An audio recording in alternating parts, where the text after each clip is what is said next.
everyone, welcome to Pharmaizer. I post videos on pharmacy related subjects, explain both in Hindi and English in a very simple and easy way. If you'll find my video useful for your studies, don't forget to like and share my video and subscribe to my channel. So today we will discuss on micromeritics. It is the part 3 जहाँ हम discuss करने वाले various method of determination of particle size. Part 1 में मैंने जो है various theory, particle size, shape, number etcetera के बारे में डिस्कस किया है. पार्ट 1 में मैंने डिस्ट्रीब्यूशन कर्व्स एंड देन आपका number distribution, wait distribution etcetera के बारे में आपको बताया हुआ है. सो एनीवेज चलिए स्टार्ट करते हैं. आपका various methods according to syllabus आपको 3 ही मेथड्स पढ़ने, अदरवाइज और भी मेथड्स होते हैं.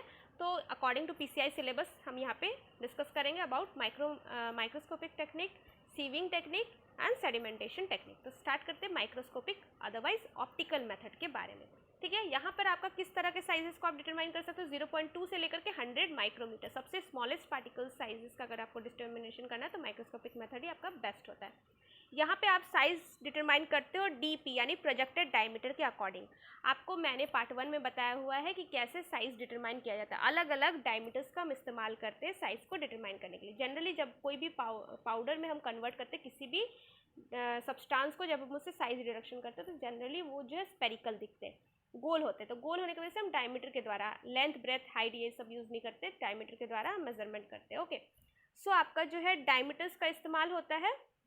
सो आपका क्योंकि कुछ जब आप पाउडर का साइज, मतलब जब किसी भी चीज़ को आप पाउडर फॉर्म में बनाते हो तो सारे स्पेयर हो ज़रूरी नहीं है, सारे गोल नहीं होते, कुछ अलग अलग साइज़ के होते हैं. ठीक है, कुछ का अलग अलग शेप होता है. ठीक है, तो शेप अलग अलग होने की वजह से क्या होता है, हम गोल का तो डायमीटर ले सकते हैं, लेकिन जिसका शेप अलग अलग हो, अलग अलग एंगल से वो अलग अलग तरह से दिख सकता है. ठीक है, कोई कहीं से थोड़ा ज़्यादा लंबा होगा, कोई कहीं से पतला होगा, इस तरह से होता है. तो हम जनरली क्या करते हैं, तब अलग अलग डायमीटर्स का इस्तेमाल करते हैं. मतलब कि हम क्या करते हैं, किसी गोल वाले के साथ, ये मैंने पार्ट 1 में बहुत अच्छी तरह बताया हुआ, तो किसी गोल वाले के साथ जैसे डायमीटर आपका मैच करेगा, जिस गोल वाले स्पेयर के साथ आपका डायमीटर आपके नॉन गोल वाले, नॉन स्पेरिकल वाले का डायमीटर मैच करेगा, उससे हम क्या करते हैं, अंदाज़ा लगा लेते. मतलब गोल वाले का डायमीटर से ही हम जो है नॉन स्पेरिकल वाले का भी अंदाज़ा लगा लेते हैं, डायमीटर का, साइज़ का. ठीक है, उसी से साइज़ का हम अंदाज़ा लगाते हैं. तो आपका डायमीटर क्योंकि अलग अलग एंगल से, तो अलग अलग तरह से डायमीटर आ सकता है.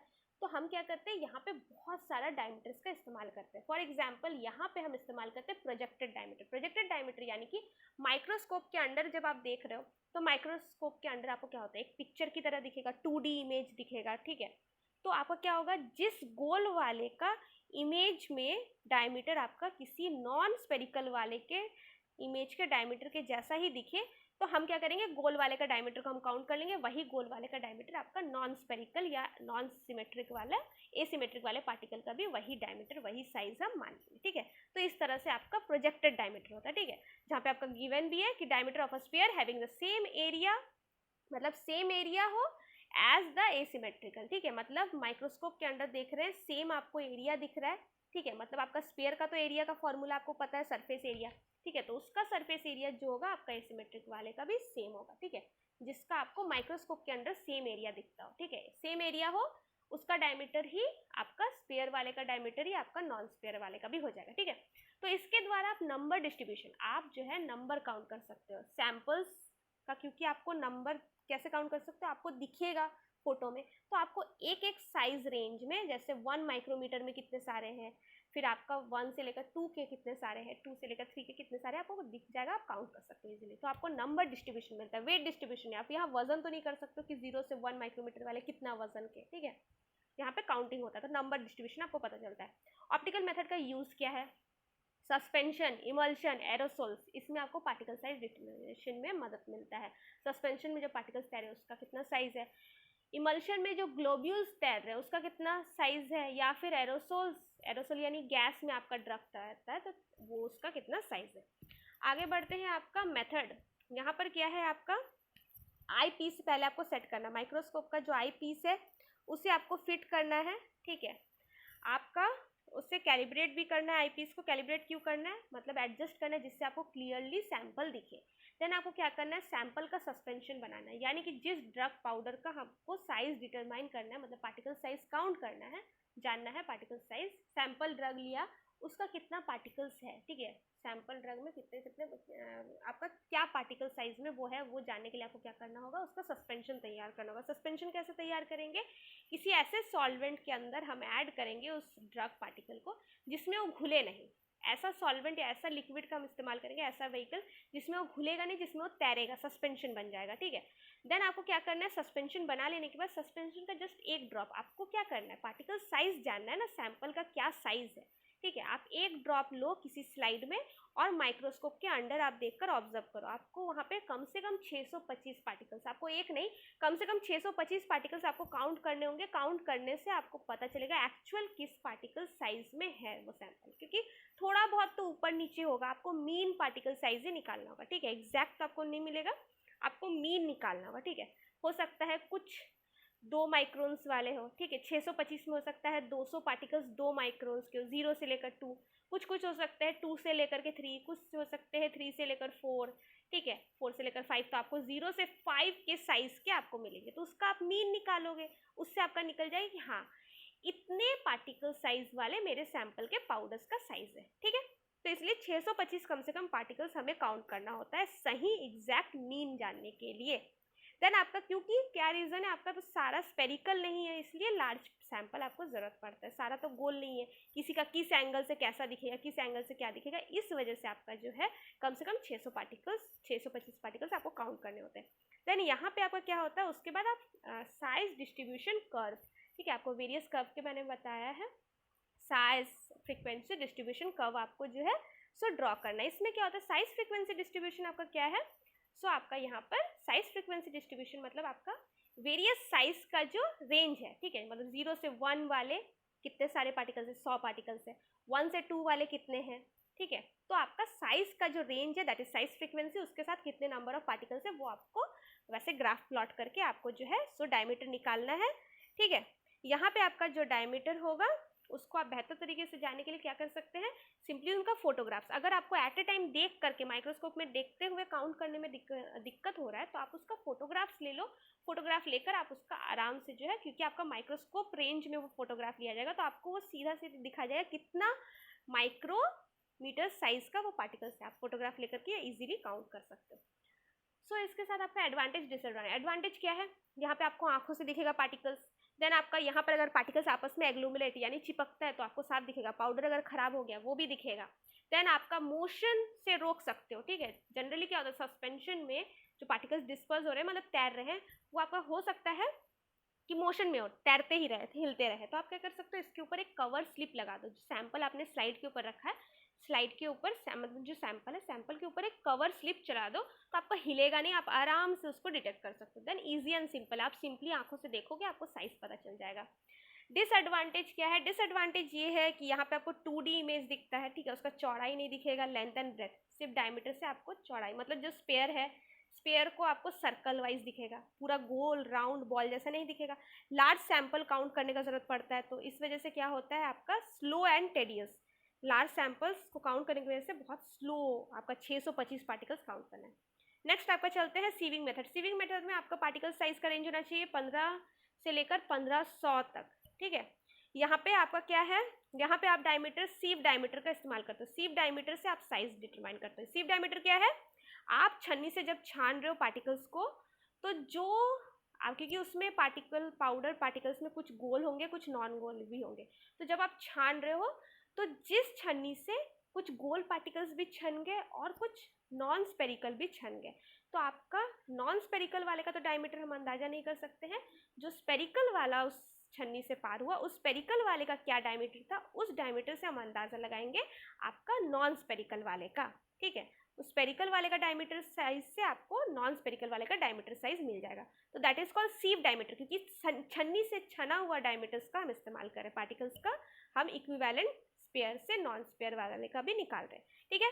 यहाँ से आपको डायरेक्टली वेट मिल जाएगा, क्योंकि अलग अलग छन्नी में आपके अलग अलग पार्टिकल्स जब कलेक्ट हो जाएंगे छन्नी से छानने के बाद, तो आप पार्टिकल का वजन नाप सकते हो। यहाँ तो आप गिनती नहीं करोगे, जैसे आटा छान रहे हो कितने सारे आटा के दाने आप तो नहीं गिनोगे, ठीक है। छानने के बाद आप वजन कर सकते हो कि हाँ इतना सारा आटा जो है ये आपका प्योर आटा जिसमें आपका किसी तरह का धान मिक्स नहीं है, ठीक है, या फिर जो भूसा होता है वो भूसा नहीं है, ठीक है। फॉर एग्जाम्पल मैं एग्जाम्पल दे रही हूँ, ठीक है, तो आपका डायरेक्ट वजन कर सकते हो। देन आपका सीविंग मेथड जो है आपका कहाँ इस्तेमाल होता है, tablet and capsule doses form को डिटरमाइन करने में, ठीक है, उसको डेवलप करने में, क्योंकि टैबलेट्स एंड कैप्सूल्स में हम चाहते हैं कि सारा जो टैबलेट्स या कैप्सूल्स में जितने भी आप पार्टिकल्स ऐड कर रहे हो उन पार्टिकल्स का वजन एक जैसा हो, ठीक है। हम यहाँ पे नंबर नहीं काउंट करते हैं, टैबलेट का वजन, ठीक है। हर पार्टिकल साइज का आपका जो है वजन सेम होना चाहिए, तभी आपका 500 ग्राम एकदम सही टैबलेट बनेगा। या कैप्सूल के अंदर अगर आप 500 mg का टैबलेट आपका सही बनेगा। उसी तरह मान लीजिए कैप्सूल के अंदर आप 100 mg पाउडर भर रहे हो, तो वो भी आपका 100 mg पूरा एग्जैक्ट होना चाहिए। तो वजन मायने रखता है टैबलेट और कैप्सूल में, दैट इज वाई। मेथड क्या है, स्टैंडर्ड सीव लेना है, आईपी या यूएसपी वाला स्टैंडर्ड छन्नी, घर में यूज होने वाला छन्नी नहीं, ठीक है। आपको सारा छन्नी में जो बड़े दाने वाले, ठीक है, बड़े जाली वाले छन्नी है वो सबसे ऊपर रहेगा, सबसे फाइन जाली वाले छन्नी आपके सबसे नीचे रहेंगे। इस तरह से आपको सेट पूरा तैयार करना है और इस सेट को आपको सीव सेकर के अंदर फिट कर देना। सीव सेकर में क्या होता है, आप जैसे छन्नी को चलाते हो, हिलाते हो, जिससे कि वो पूरा छन जाए, तो यहाँ पे सीव सेकर के साथ आपका अटैच रहता है सारा सीव। देन आपका क्या है, आपको सैंपल को सबसे ऊपर में डालना है। सबसे ऊपर में क्यों डालना है, ताकि क्या हो, सबसे बड़े वाले पार्टिकल सबसे ऊपर ही आपका अटक जाए, ठीक है। सबसे फाइन वाला आपका नीचे, तो सबसे ऊपर वाले में आप डालोगे जहाँ सबसे बड़े वाले छन्नी साइज का छन्नी आपका लगा हुआ है, ठीक है। तो कुछ देर के लिए आपको शेक करना है। शेक करने के बाद वो छन्नी से पार होते होते होते होते होते होते सबसे फाइन वाला सबसे नीचे कलेक्ट होगा, उससे थोड़ा फाइन वाला उसके ऊपर, ऐसे ऐसे करके आपका सारा जो है सो कलेक्ट हो जाएगा। सबसे ज़्यादा फाइन वाला जो है आपका एकदम नीचे वाले छन्नी से भी पार होकर के नीचे एक पेपर या फिर नीचे आप कोई अगर कंटेनर रखते हो उसमें कलेक्ट हो जाए, जो कि सबसे फाइनेस्ट पार्टिकल्स होगा, ठीक है। इससे आपको क्या होगा, सो आपको पता चल जाएगा अगर आपका मान लीजिए एक ही छन्नी से सारा पार हो गया, इसमें क्या है, सारा पार्टिकल एक साइज का है। या फिर आपका हो सकता है कि कुछ आपका 2-4 अलग अलग पार्टिकल साइज का, तो आपके 2-4 छन्नी में वो कलेक्ट होगा, आपको वजन मिल जाएगा कि हाँ 0 से 1 माइक्रोन वाले 10 ग्राम है, ठीक है। देन आपका 1 से लेकर 2 वाले हो सकता है आपका 5 ग्राम है। इस तरह से आपको मिल जाएगा अलग अलग साइज रेंज में। देन आप उसका एवरेज साइज निकाल लोगे कि आपका पाउडर का इतना एवरेज साइज है, ठीक है। इससे आपका डिटर्मिनेशन हो जाएगा। देन आपका वेरियस डायमेंशन, आपका आईपी के अकॉर्डिंग सीव नंबर के अकॉर्डिंग आपका कितना अपर्चर साइज होता है। अपर्चर यानी कि जो आपका छेद होता है, जाली में जो छेद होता है, उन छेद का एक एक जो स्क्वायर छेद है, उस स्क्वायर का साइज, ठीक है। तो जितना छोटा सीव नंबर उतना ही ज़्यादा उसका जाली चौड़ा होता है, ठीक है। जैसे कि आप देख सकते हो 10 सीव नंबर का आपका 1700 उसका माइक्रोमीटर साइज होता है। उसी तरह आप देख सकते हो 170 सीव नंबर जो सबसे नीचे सबसे बड़ा सीव नंबर है, वो सबसे ज़्यादा आपका जो है उसका जाली एकदम छोटे छोटे थे 35। उसी तरह 120 वाले का एक्चुअली आपका और कम होता है 34। तो आपको अलग अलग साइज में दिख सकता है, अलग अलग एपर्चर सीव नंबर के अकॉर्डिंग आपको अलग अलग एपर्चर साइज दिख सकता है। तो आपको जैसा चाहिए, आपको जैसे कि इससे आपको क्या पता चलेगा, आपको दिख सकता है साफ साफ कि जो 34 माइक्रोमीटर से पार हो गया, इट मीन्स उसका साइज 34 से कम ही होगा उस पार्टिकल साइज का, ठीक है। तो इस तरह से क्या होता है, हमें पता चलता है सीविंग के मेथड के द्वारा क्या होता है, जिस जाली से मतलब जो 34 माइक्रोमीटर वाला एपर्चर से पार हो गया, इसका मतलब उस पाउडर का साइज जो है पार्टिकल्स वो 34 माइक्रोमीटर से भी छोटा है। जो आपका 34 के ऊपर रह गया लेकिन 36 को पार कर गया, मीन्स उसका 34 से 36 माइक्रोमीटर साइज के बीच का है। इस तरह से हम पता करते हैं, ओके। एनीवेज उसके बाद आपका चलते हैं एडवांटेज डिसएडवांटेज। यहाँ के एडवांटेजेस, सस्ता है, जल्दी आपको सिंपल है और जल्दी आपको रिजल्ट मिल जाएगा, तुरंत आप छानो थोड़ा देर के बाद आपको रिजल्ट मिल जाएगा। डिसएडवांटेज क्या है, 50 से कम, क्योंकि आप देख सकते हैं यहाँ सीव साइज जो है 50 से कम में आप जाओगे ना, तो यहाँ पे क्या होता है 34, सबसे लोएस्ट आपका जो है 34 एपर्चर वाला है, ठीक है। तो यहाँ पे आपका क्या होता है, और भी कम रेंजेस आते हैं। यहाँ तो मैंने टेबल में आपको सैंपल्स दिखाए, ठीक है। तो काफ़ी कम साइज वाले को आप यहाँ डिटरमाइन नहीं कर सकते, जैसे कि 50 माइक्रोमीटर से नीचे के पार्टिकल साइज को डिटरमाइन करना थोड़ा डिफिकल्ट हो जाता है, ठीक है। देन अगर आपका पार्टिकल्स चिपक गया, चिपक जाने की वजह से 2 पार्टिकल है छोटे छोटे, लेकिन वो आपस में अगर चिपक जाता है, क्योंकि यहाँ पे जब आपका पार्टिकल्स जब सेक होता है ना, तो उसमें हो सकता है इलेक्ट्रिक चार्ज डेवलप हो, इलेक्ट्रिक चार्ज की वजह से हो सकता है आपस में चिपक जाए। चिपकने की वजह से क्या होगा, उसका पार्टिकल साइज तो बड़ा हो जाएगा। एक्चुअली वो है नहीं उतने बड़े, लेकिन 2-4 पार्टिकल्स आपस में आपका जमा हो गया, इकट्ठा हो गया, सट गया चार्जेस की वजह से, तो आपका ऊपर वाले जाली में वो फंस जाएगा, बड़ा पार्टिकल दिखेगा, लेकिन वो बड़ा पार्टिकल है नहीं, वो चिपक गया है, ठीक है। तो ये आपका डिसएडवांटेज है। देन आपका पाउडर्स अगर ड्राई नहीं रहा, तो जाली के जो एपर्चर्स है, ठीक है, जाली में जो आपके छेद है, एपर्चर है, वो आपका जैम हो सकता है। देन आपका क्या है, शेकिंग के वजह से पार्टिकल्स आपस में टकराकर छोटा होगा, वो है 50 माइक्रोमीटर का, लेकिन 2-4 पार्टिकल्स आपस में टकरा के वो 50 से 25 बन गया या 15-10 माइक्रोमीटर का बन गया, तो आपको एक्चुअल साइज नहीं पता चलेगा। देन आपका जो है वो है पार्टिकल्स, यही है कि इसकी वजह से आपको पार्टिकल साइज का डिस्ट्रीब्यूशन में डिफिकल्टी होगा। आगे बढ़ते हैं आपका सेडिमेंटेशन। सेडिमेंटेशन मेथड में क्या है, यहाँ पे आपका 1 से लेकर 200 माइक्रोमीटर साइज को आप डिटरमाइन कर सकते हो, जहाँ पे आपका साइज डिटर्मिनेशन करते हैं स्टोक्स डायमीटर। स्टोक्स डायमीटर क्या होता है, जिस स्पेयर पार्टिकल्स को सेटल होने में आपका जितना भी वक्त लग रहा है, उतना ही वक्त अगर किसी एसिमेट्रिक पार्टिकल यानी नॉन स्पेरिकल पार्टिकल को भी अगर लगता हो, उतना ही टाइम लगता हो सेटल होने में, तो जो गोल वाले का डायमीटर होगा, उस गोल वाले का डायमीटर से हम नॉन स्पेरिकल वाले का डायमीटर को निकालेंगे। मतलब जहाँ दो तरह के पार्टिकल, जिस स्पेरिकल वाले के जैसा ही नॉन स्पेरिकल वाले को भी वक्त लगता हो बैठने में, सेटल होने में। ठीक है, सेटल कहाँ होता है, सस्पेंशन में। सस्पेंशन में आपका क्या होता है, धीरे धीरे धीरे पार्टिकल्स जाके नीचे बैठ जाता है आपका। ठीक है, जो तैर रहे पार्टिकल्स है वो काफ़ी टाइम के बाद नीचे जाके बैठ जाता है। दैट इज द आपका मेथड सेडिमेंटेशन मेथड में यूज होता है। ठीक है, तो आपका उस तरह के डायमीटर्स को बोला जाता है स्टोक्स डायमीटर, मतलब रेट ऑफ सेडिमेंटेशन जिसका एक हो, वैसे स्पेरिकल पार्टिकल से नॉन स्पेरिकल का हम पता करते हैं। देन आगे बढ़ते हैं, यहाँ पे आपका सेडिमेंटेशन मेथड के लिए आपका वेरियस मेथड्स अवेलेबल है, hydrometer, balance method, Anderson pipette method, जिसमें से एंडरसन पिपेट मेथड आपका सबसे कॉमन मेथड है। तो आपका सेडिमेंटेशन मेथड का यूज कहाँ कहाँ है, सस्पेंशन, इमल्शन एंड पॉलीमर्स में आपका साइज डिटरमाइन करने में। सस्पेंशंस को अगर आपको तैयार करना है तो सस्पेंशन में कितने पार्टिकल साइज का आपको चाहिए, उसको टेस्टिंग करने के लिए क्या क्या पार्टिकल साइज उसमें है। ठीक है, किस पार्टिकल साइज का सस्पेंशन में पाउडर आपके तैर रहे। इमल्शन में भी ग्लोब्यूल्स का साइज जानने के लिए। देन आपका पॉलीमर्स, वेरियस पॉलीमर्स आपके एज ए एक्सिपिएंट इस्तेमाल होता है, ड्रग फॉर्मुलेशन में एक्सिपिएंट का काम करता है, एडिटिव्स का काम करता है। तो उन पॉलीमर्स का मॉलिक्यूलर वेट, यहाँ पर भी एक्चुअली आप वजन ही जानते हो, यहाँ पे भी आप देख नहीं रहे हो आंखों से, जो काउंट करोगे आपको यहाँ पर भी वजन मिलता है। ठीक है, तो वेट डिस्ट्रीब्यूशन ही यहाँ पर आपका पता चलता है। ठीक है, सो पॉलीमर्स का वेट जानने के लिए मॉलिक्यूलर वेट। देन आपका प्रिंसिपल, क्या मेथड पर ये बेस्ड है, प्रिंसिपल यहाँ पे स्टोक्स लॉ का प्रिंसिपल आपका काम करता है। रेट ऑफ सेडिमेंटेशन, कितना वक्त लग रहा है बैठने में, उसके हिसाब से आप डिटरमाइन करते हो। तो यहाँ पे आपका DST, जो आपका स्टोक्स डायमीटर निकलता है, ठीक है, यही आपका रेट ऑफ सेडिमेंटेशन निकालने के लिए भी आपका जो है आगे काम आएगा। तो स्टोक्स डायमीटर है, जहाँ पे आपका पूरा जो ये फॉर्मूला ये अंडर रूट है। मैं आपको जो यहाँ पर नजर आ रहा है स्क्रीन में, वो 18 के आगे आपको स्क्वायर रूट नजर आ रहा है, बिकॉज यहाँ पे आपका, मैंने मोबाइल में जब इसको टाइपिंग वगैरह किया है, तो यहाँ पे आपका पूरा तरह से कन्वर्ट करने में आपका जो है डिफिकल्टी होता है। ठीक है, तो आपका पूरा का पूरा तो अंडर रूट नहीं आ रहा है, बट अदरवाइज ये जो DST के बाद का आपका जो पूरा फॉर्मूला है वो अंडर आपका रूट होगा। ठीक है, जहाँ पर आपका DST स्क्वायर आप ले सकते हो, मतलब कि पूरा का पूरा आपका स्क्वायर रूट है, अंडर स्क्वायर रूट आपका है 18 ईटा not H divided by rho S minus rho not bracket close GT, जहाँ पर H आपका distance of fall in time, मतलब पर्टिकुलर टाइम T। ठीक है, T आपका है टाइम, तो पर्टिकुलर टाइम में पार्टिकल्स कितना नीचे बैठते हैं, मतलब आप पार्टिकल्स को जब सेक करके रखते हो कहीं पर, ठीक है, तो आप मान लीजिए देखना चाहते हैं 1 मिनट के बाद, 1 मिनट के बाद पार्टिकल्स कितना नीचे आया, आप देखना चाहते हो 1 माइक्रोमीटर वाला कितना नीचे आया। ठीक है, 1 मिनट के बाद, तो ये आपका होता है डिस्टेंस या फिर हाइट ऑफ फॉल, कितना नीचे वो आया। ठीक है, that is H।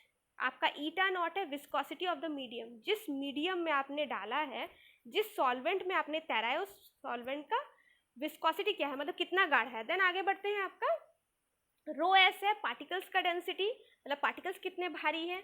Row not है आपका डिस्पर्सन मीडियम, जो सॉल्वेंट जिसमें आपने पार्टिकल्स को तैरा है, उस सॉल्वेंट का डेंसिटी, वो कितना भारी है, उसका कितना डेंसिटी है। देन आपका G है एक्सेलरेशन ड्यू टू ग्रेविटी, क्योंकि ग्रेविटी का एक रोल है, जितना भारी होगा उतना वो एक्सेलरेटेड, मतलब उतना जल्दी वो नीचे सेटल होगा। ठीक है, नीचे उतना ही जल्दी वो भागेगा। ठीक है, तो दैट इज आपका G। ओके, देन यहाँ पर जो मेन मेथड काम करता है, जब पार्टिकल्स को आप सस्पेंड करते हो, मतलब किसी व्हीकल में, किसी सॉल्वेंट में आप तैराते हो, तो क्या होता है, सबसे पहले आपका कौन जाके बैठेगा, जो भारी वाले हैं, जिनका डायमीटर साइज बड़ा है, मतलब जो लार्ज साइज वाले, वो सबसे पहले बैठेगा।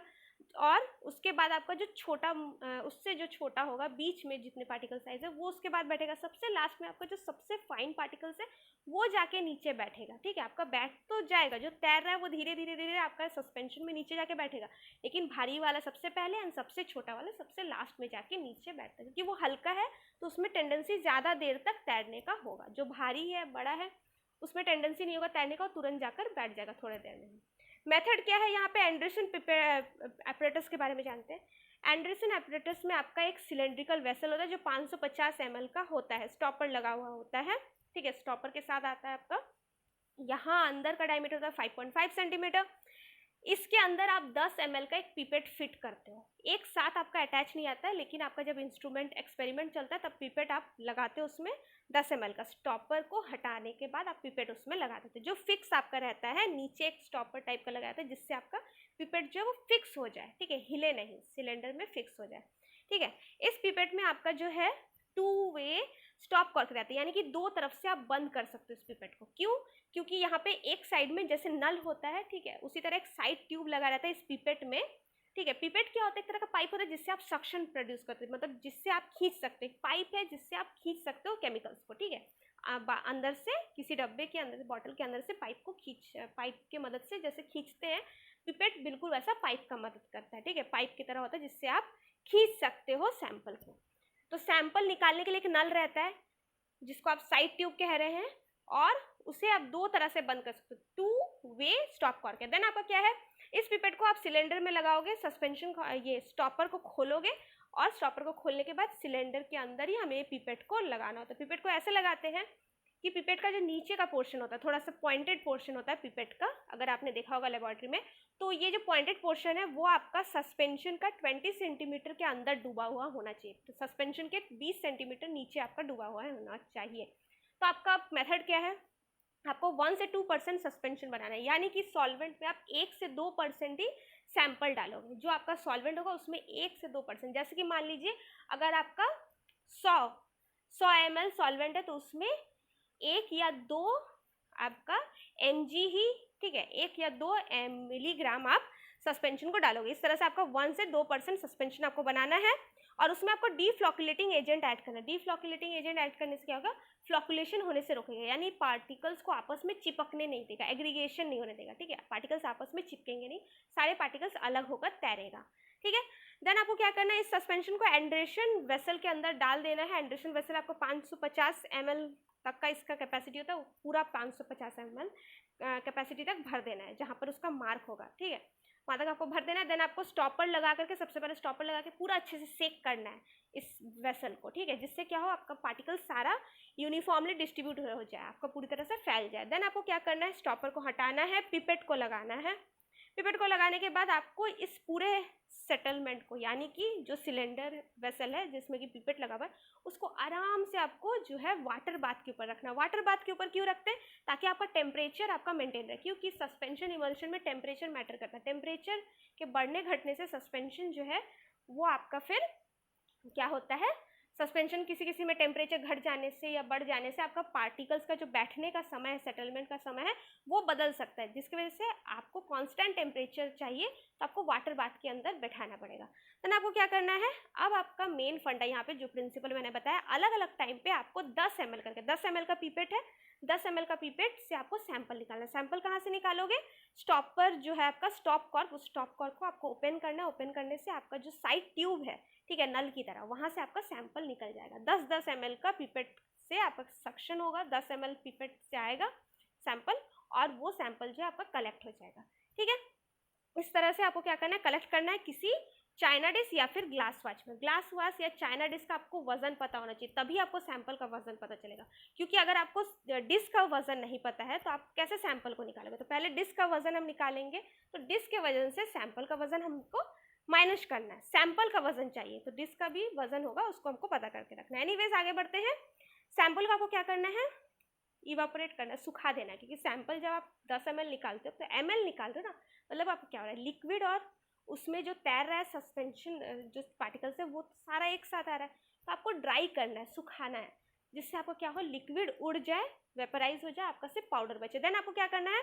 इन पार्टिकल्स का डायमीटर को आपको हर टाइम पीरियड में जितना भी पार्टिकल्स आपको मिल रहा है उसका डायमीटर्स आपको स्टोक्स इक्वेशन के द्वारा कैलकुलेट करना। आपको सारा जो है वहाँ पे डेंसिटी वगैरह वगैरह, कितना हाइट तक वो नीचे गया था, ठीक है, ये सारा चीज़ के द्वारा आपको जो है डिस्टेंस वगैरह जो है उसके द्वारा आपको अंदाज़ा करना डीएसटी। यहाँ पे तो आप माइक्रोस्कोप के द्वारा डायमीटर देख नहीं सकते, तो आपका जो इक्वेशन दिया हुआ उस इक्वेशन से आपको डायमीटर निकालना है। अब आपका क्या है, जो रेसिड्यू क्या है, जो बच गया। जब आपका लिक्विड उड़ गया, लिक्विड के उड़ जाने के बाद जो आपका डायमीटर जो पार्टिकल्स बच रहा है, ठीक है, उसी को बोला जाता है रेसिड्यू। वेपर्स होकर उड़ जाने के बाद, सॉल्वेंट के उड़ जाने के बाद जो आपका सॉलिड पार्टिकल्स बच रहा है, ठीक है, उन रेसिड्यूज का जो आप पार्टिकल साइज निकाल रहे हो इक्वेशन के द्वारा निकाल रहे हो, तो वो इक्वेशन में आपका क्या हो रहा है, जब मान लो आप ऊपर से 10 ml निकाले तो उस 10 ml में आपके बड़े पार्टिकल से लेकर छोटे पार्टिकल्स तक सारे होंगे, क्योंकि आपका तैर रहा है। मान लीजिए तुरंत आपने पार्टिकल्स में से 10 अपना सस्पेंशन से 10 ml कलेक्ट किया, तो उसमें तो ऐसा थोड़ी है ना कि ऊपर में बड़ा वाला तैर रहा था, नीचे वाला गायब हो गया था, क्योंकि जब तैर रहा है तो छोटा से लेकर बड़ा सारा तैर रहा है।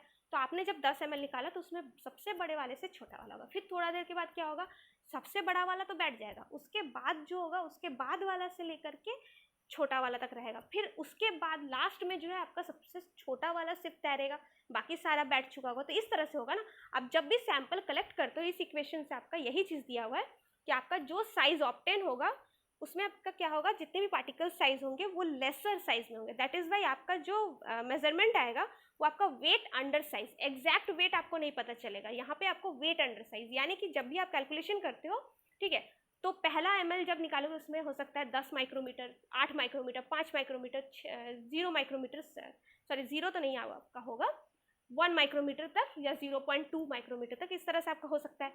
उसके बाद आपका क्या हो सकता है, जब आप फिर थोड़ा देर के बाद 10 ml वाला, तो हो सकता है 10 माइक्रोमीटर वाला नीचे बैठ गया होगा, तो वहाँ पे आपका होगा 8, 6, 7 माइक्रोमीटर वाला, इस तरह से आपका होगा। तो आपका क्या हो रहा है, अलग अलग नीचे मतलब छोटे छोटे पार्टिकल साइज भी आपको अवेलेबल है, बड़े से लेकर छोटे पार्टिकल साइज तक आपको सारा मिल रहा है सैंपल में हर बार। दैट इज़ वाई आपका वेट अंडर साइज, जिससे आप क्यूमुलेटिव वेट अंडर साइज निकालोगे। इसके लिए आप पार्ट 2 देखिए, वहाँ पे आपको पता चलेगा क्यूमुलेटिव वेट साइज कैसे कन्वर्ट करते हैं, ठीक है, मतलब वेट साइज को आपको धीरे धीरे कैलकुलेट करते जाना पड़ता है, ठीक है। आप यहाँ कंफ्यूज होंगे, वहाँ जाकर आप देखिए। देन आपको क्या है, इस तरह से आपको वेट अंडर साइज मतलब हर टाइम पीरियड के बाद आपको सैंपल में जो है आपको कुछ वजन सैंपल का मिलता है, सुखाने के बाद, ड्राई करने के बाद रेसिड्यू से, तो उससे आप लॉग प्रोबेबिलिटी ग्राफ बनाइए। लॉग प्रोबेबिलिटी वाला ग्राफ क्यों बनाते हैं, प्रोबेबिलिटी यानी अंदाजा, ठीक है, जहाँ पे आपको एग्जैक्ट डायमीटर ना पता हो। जब आप पहला वाला सैंपल निकाले, फॉर एग्जाम्पल वहाँ पे 10 माइक्रोमीटर वाला है, 5 वाला है, 6 वाला है, तो आपको एग्जैक्टली पता कैसे चल रहा है कि 10 वाला कितना वजन है, तो आप एक अंदाज़ा लेते हो, ठीक है। इस तरह से आपका प्रोबेबिलिटी, ठीक है, यहाँ पे कुछ प्रोबेबिलिटीज आपका लेते हैं, दैट इज वाई आपका प्रोबेबिलिटी ग्राफ यहाँ पे कंसिडर करते हैं, ठीक है। तो इसका प्लॉट आप बनाते हैं जिससे आपका मेजरमेंट होगा। यहाँ पे एंडरसन पिपेट का आप डायग्राम दे सकते हैं, नीचे आपको दिख सकता है आपका जो है सिलेंड्रिकल वेसल है, ऊपर इसके बीच से आपका दिख सकता है कि 10 ml वाला पिपेट पास हुआ है, 10 ml का बल्ब है, कैपेसिटी इसका है, मतलब कि आपका खींचने के बाद जो 10 ml सैंपल कलेक्ट हुआ ये इसी बल्ब में आपका जो है कलेक्ट होगा। डिस्चार्ज ट्यूब है जहाँ से आपका सैंपल कलेक्ट होगा, 2 वे टैप है जहाँ से आप उससे यानी कि 2 वे वाला स्टॉप करके जिससे आप टाइट कर सकते हो, बंद कर सकते हो, ठीक है। तो ये आपका डायग्राम हो गया। नेक्स्ट एडवांटेज एंड डिसएडवांटेज, उससे पहले आज का IQ फैक्ट। आईफिल टावर जो है आपका 15 सेंटीमीटर टॉलर हो सकता है ड्यूरिंग समर। क्या रीजन है, as we all know when a substance is heated up its particle move more, which is known as thermal expansion. Also a drop in temperature causes it to contract again. This effect is more significant in gases but also occurs in liquid and in solids such as iron. Gases आपके temperature की वजह से फैलते हैं, ज़्यादा move करने लगता है गैसेस मॉलिक्यूल्स, लेकिन ऐसा नहीं कि लिक्विड या सॉलिड में नहीं होता। लिक्विड्स भी आपका टेम्परेचर ज़्यादा मिलने से फैलता है, सॉलिड में भी जिस तरह का सॉलिड कैसा, आयरन जो है आपका देखते हैं ना पिघलने लगता है, ठीक है, तो आयरन जैसा है सॉलिड केसेस में भी होता है कि टेम्परेचर मिलने पर वो फैलता है और जैसे ही टेम्परेचर कम होने लगता है, ठंडा होता है, वो सिकुड़ता है, जिसकी वजह से, क्योंकि आईफिल टावर आपका आयरन से बना हुआ है, दिस इज द रीजन कि आईफिल टावर गर्मी के समय में 15 सेंटीमीटर आपका लंबा हो जाता है। तो इसके बाद चलिए चलते हैं इसका एंडरसन पिपेट वाला जो सेडिमेंटेशन मेथड है उसका एडवांटेज डिसएडवांटेज। एडवांटेज क्या है, ज़्यादा महंगा नहीं है, सिंपल टेक्निक है, इसमें भी ज़्यादा कोई मेहनत नहीं है। आपको भले वो weight under size and cumulative difficult सा लग रहा है, पर जो मेथड है वो वैसा कुछ नहीं है, आपको बस 10-10 ml निकालना, उसका वजन ही लेना है, ठीक है। तो सिंपल है। रिजल्ट जो मिलेगा वो आपका प्रिसाइज यानी कि सही रिजल्ट ही आपको मिलता है बकायदा। हाँ, ये स्टैंडर्ड मेथड तो नहीं है, ठीक है, ज़्यादा स्टैंडर्ड माना जाता है सीविंग मेथड एंड आपका ये माइक्रोस्कोपिक मेथड को, बट फिर भी ये आपका ओवरऑल जो है सही है। डिसएडवांटेज क्या है? काफ़ी ज़्यादा मेहनती काम है, आपको अलग से वज़न निकालो, इतना सारा चीज़ करो, देन आपको फिर उसका अलग से फिर ग्राफ बनाओ, लॉग प्रोबेबिलिटी एटसेट्रा, ये सब चीज़ थोड़ा लफड़ा आपको लगेगा। देन आपका क्या है, यहाँ पर आपका एकदम छोटे पार्टिकल्स अगर रहे, यहाँ पे बताया वो 1 माइक्रोमीटर से कम का पार्टिकल्स रहा ना, तो वो आपका वो तैरते ही रहेगा, वो बहुत टाइम लगता है नीचे बैठने में। तो 1 से नीचे छोटे पार्टिकल्स का आप साइज डिटर्मिनेशन नहीं कर सकते कि ये नीचे नहीं सेटल होता है, ठीक है। और क्यों? क्योंकि उसमें Brownian movement, convection, diffusion etcetera होते रहता है, जिसकी वजह से वो नीचे नहीं बैठता, डिफ्यूज होता है, ऊपर तैरते ही रहता है। तो ये आपका कमी है। इसके साथ हमारा आज का वीडियो खत्म होता है। तो नेक्स्ट टॉपिक जो हमारा आएगा वो होगा सरफेस एरिया डिटर्मिनेशन का जो मेथड्स है। ओके, तो मोर वीडियोस के लिए आप मेरे चैनल के वीडियो सेक्शन में जाकर चेक कर सकते हैं। होप कि आपको वीडियो यूजफुल लगा होगा। यूजफुल लगा है तो बेल आइकन को प्रेस कर दे ताकि आप लोगों को नोटिफिकेशन मिलते रहे। Thanks for watching, bye bye.